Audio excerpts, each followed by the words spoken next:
Let's bring in former Reserve Bank official, former Chief Economist of the Prime Minister, Dr Andrew Stone in Sydney. He's still with us.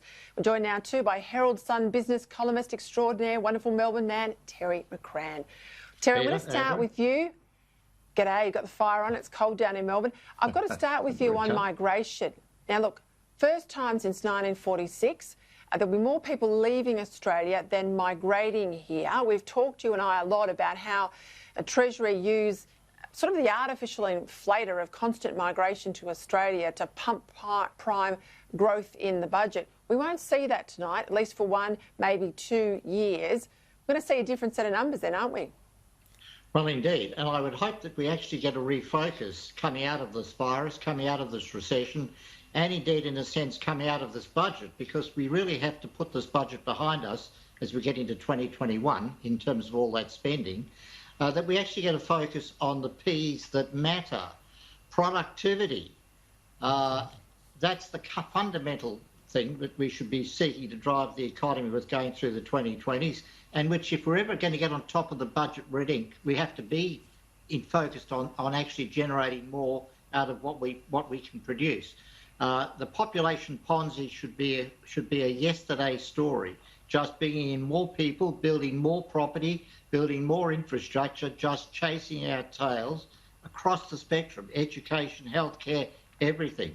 We need to focus on a real value-added economy going forward that emulates what's happened to our north in Asia, where you actually produce more productivity. Terry makes a very good point, Andrew, and I know your views are inside government, particularly on ever-increasing migration. You're no fan of that. But, you know, our real unemployment, once you strip out things like JobKeeper, of course, is in the double digits. This should enable us to have a national conversation about the size of Australia's migration program and what sort of population trajectory we certainly want in our cities. Do you think we're going to have that debate? Absolutely, it should, and you're quite right. Politically, it provides the perfect opportunity for a serious debate about this, and in my view, for a serious reset.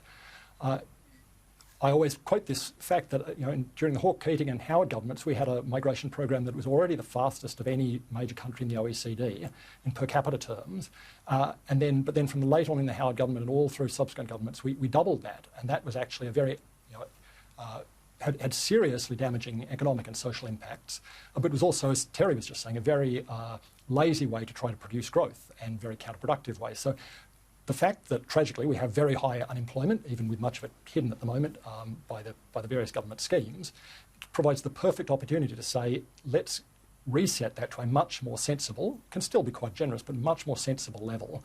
And then, as Terry says, focus on the really important thing, which is to improve our productivity to get more for the inputs that we put in.